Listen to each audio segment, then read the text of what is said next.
Tahun 1095. Bayangkan sebuah dunia di mana iman menentukan hidup dan mati. Di mana surga dan neraka terasa lebih nyata daripada tanah yang dipijak. Dan di mana sebuah seruan dari seorang pemimpin agama mampu menggerakkan seluruh benua menuju perang.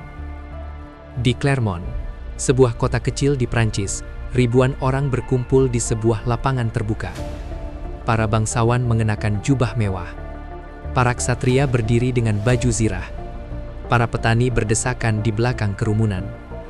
Mereka semua menunggu satu orang, Paus Urbanus II. Ketika akhirnya ia berdiri untuk berbicara, tidak ada yang menyadari bahwa pidatonya akan menjadi awal sebuah konflik selama 200 tahun. Konflik yang paling berdarah dalam sejarah manusia. Perang Salib. Tetapi pertanyaannya adalah, mengapa ribuan orang rela meninggalkan rumah, keluarga, dan tanah mereka untuk berperang di tanah yang belum pernah mereka lihat? Apakah ini benar-benar perang suci? Atau ada sesuatu yang jauh lebih kompleks di baliknya? Untuk memahami jawabannya, kita harus mundur ratusan tahun sebelum perang pertama dimulai.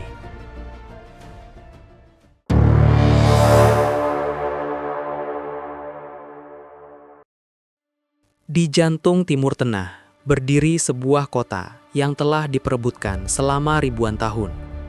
Kota itu adalah Yerusalem. Tidak ada kota lain di dunia yang memiliki makna spiritual sebesar Yerusalem. Bagi umat Kristen, ini adalah tempat Yesus disalibkan, dimakamkan dan dipercaya bangkit kembali.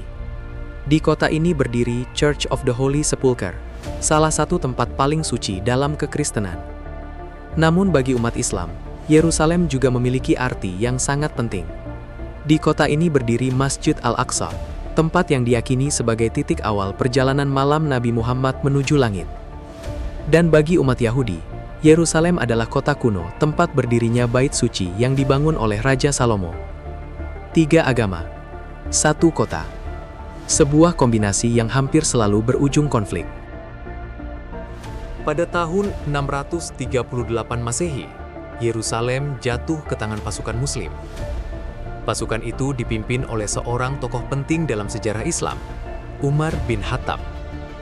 Namun berbeda dengan banyak penaklukan dalam sejarah, jatuhnya Yerusalem ke tangan Muslim tidak disertai pembantaian besar. Sebaliknya, Umar memberikan perlindungan kepada komunitas Kristen dan Yahudi. Para peziarah Kristen masih diperbolehkan datang ke kota tersebut.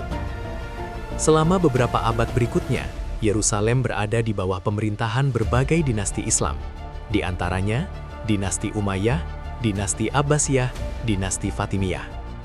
Dan selama masa ini, hubungan antara dunia Islam dan dunia Kristen tidak selalu dipenuhi peperangan.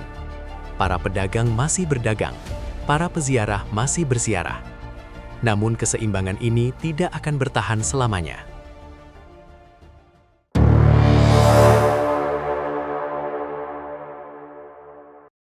Pada abad ke-11, sebuah kekuatan baru muncul dari stepa Asia Tengah. Bangsa itu adalah bangsa Turki. Mereka dikenal dalam sejarah sebagai Kesultanan Seljuk. Awalnya, mereka hanyalah kelompok nomaden yang hidup berpindah-pindah. Namun setelah memeluk Islam, mereka berubah menjadi kekuatan militer yang luar biasa. Pasukan berkuda Seljuk bergerak cepat seperti badai di padang rumput Asia. Dalam waktu singkat, mereka menaklukkan wilayah yang sangat luas: Persia, Irak, Suriah. Dan akhirnya mereka mengarah ke wilayah paling berharga milik dunia Kristen Timur, Anatolia. Anatolia adalah jantung pertahanan, ekonomi, dan sumber daya manusia bagi Kekaisaran Bizantium selama berabad-abad, terutama setelah abad ke-7. Wilayah ini berfungsi sebagai penyangga Kristen Ortodoks terhadap ekspansi Timur. Pada tahun 1071, dua kekuatan besar bertemu di sebuah dataran di Anatolia Timur. Di satu sisi berdiri tentara dari Kekaisaran Bizantium, di sisi lain pasukan berkuda Seljuk. Pertempuran itu dikenal sebagai Pertempuran Manzikert. Hasilnya adalah bencana bagi Bizantium. Kaisar mereka, Romanos IV Diogenes, bahkan ditangkap oleh musuh. Kekalahan ini membuka pintu bagi Turki untuk menaklukkan Anatolia. Wilayah yang selama berabad-abad menjadi jantung kekaisaran Bizantium, perlahan jatuh satu demi satu. Bagi dunia Kristen Timur, ini adalah mimpi buruk.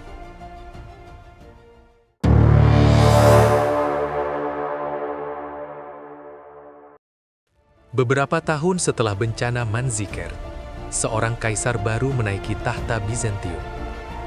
Namanya Alexius I Komnenos. Ketika Alexius melihat kondisi kekaisarannya, ia tahu satu hal. Jika tidak ada bantuan dari barat, kekaisaran ini akan runtuh. Maka ia mengambil keputusan yang tidak biasa. Ia mengirim utusan ke Roma. Ia meminta bantuan kepada pemimpin gereja Katolik di barat. Akhirnya permintaan itu sampai ke tangan seorang paus yang ambisius. Pada November 1095, para pemimpin gereja dan bangsawan berkumpul di sebuah kota di Prancis. Kota itu adalah Clermont. Di sana berlangsung sebuah pertemuan yang dikenal sebagai Konsili Clermont.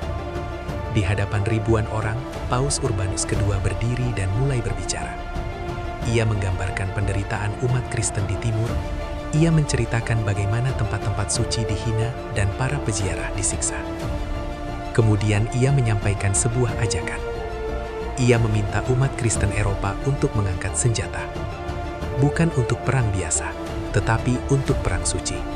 Siapapun yang mati dalam perang itu akan memperoleh pengampunan dosa. Dan saat pidatonya berakhir, kerumunan mulai berteriak satu kalimat. Deus vult, artinya Tuhan menghendakinya.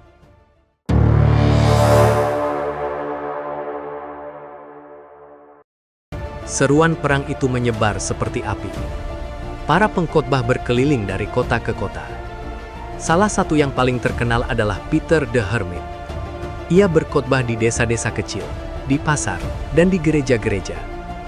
Ia menggambarkan Yerusalem sebagai kota yang menunggu untuk dibebaskan. Orang-orang biasa tersentuh oleh ceritanya. Petani, pengrajin, wanita, anak-anak. Tanpa persiapan militer yang jelas, ribuan orang mulai berjalan menuju timur. Gerakan ini dikenal sebagai People's Crusade. Namun perjalanan mereka berakhir tragis. Sebagian besar terbunuh sebelum mencapai Tanah Suci. Setelah gerakan rakyat gagal, pasukan kesatria profesional mulai bergerak. Inilah yang dikenal sebagai Perang Salib Pertama. Para pemimpinnya adalah bangsawan terkenal seperti Godfrey of Bouillon dan Raymond IV of Toulouse. Puluhan ribu tentara bergerak melintasi Eropa menuju Timur Tengah. Perjalanan itu memakan waktu bertahun-tahun. Mereka melewati pegunungan, gurun, kelaparan, penyakit, dan pertempuran tanpa henti.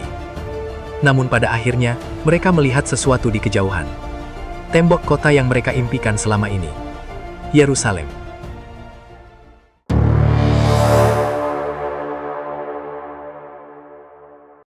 Musim panas tahun 1099.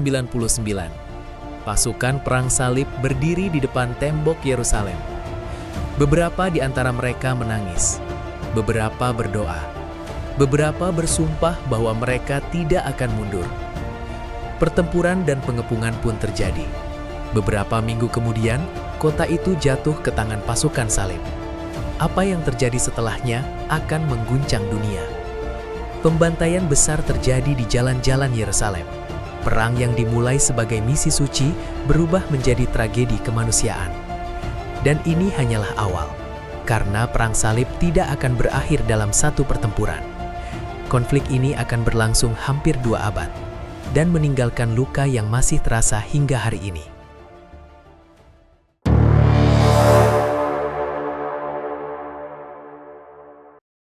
Seringkali perang salib digambarkan sebagai perang sederhana antara umat Kristen dan umat Islam. Namun kenyataannya jauh lebih kompleks.